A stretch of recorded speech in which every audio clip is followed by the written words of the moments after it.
Hi, everyone. It's Monday, and you know what that means. It's time to detox.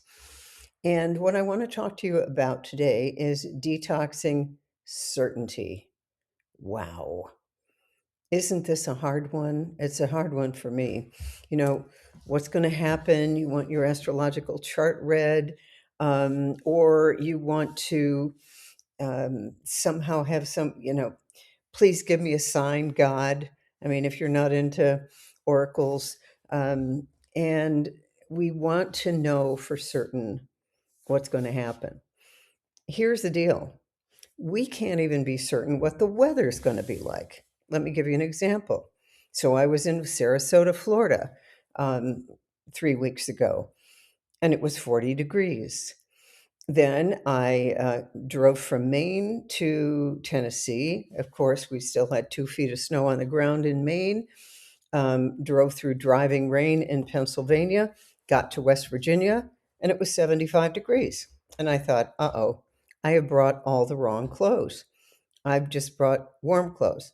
Then last night, I was staying with friends in North Carolina. It snowed and the temperature fell to 29 degrees from 80 when I had been in Tennessee 4 days earlier. So, yes, there's likely weather manipulation. We know that. And then I was listening to Chris Bledsoe on Sean Ryan.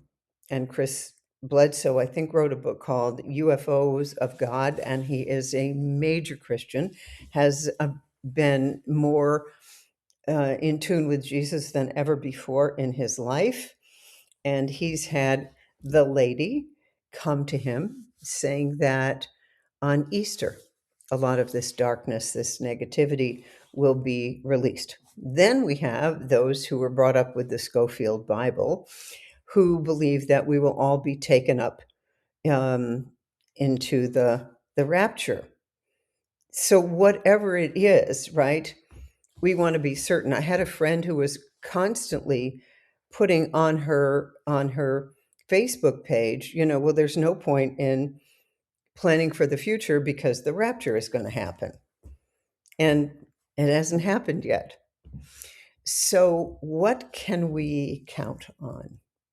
What can you be certain of?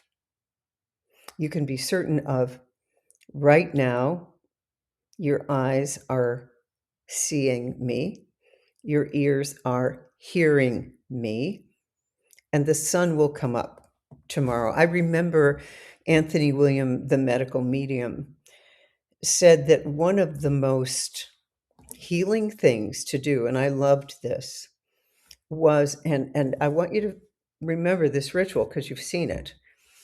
All the people who go down to the beach when they're on vacation, or maybe when they live there, they go down to the beach and watch the sunset together.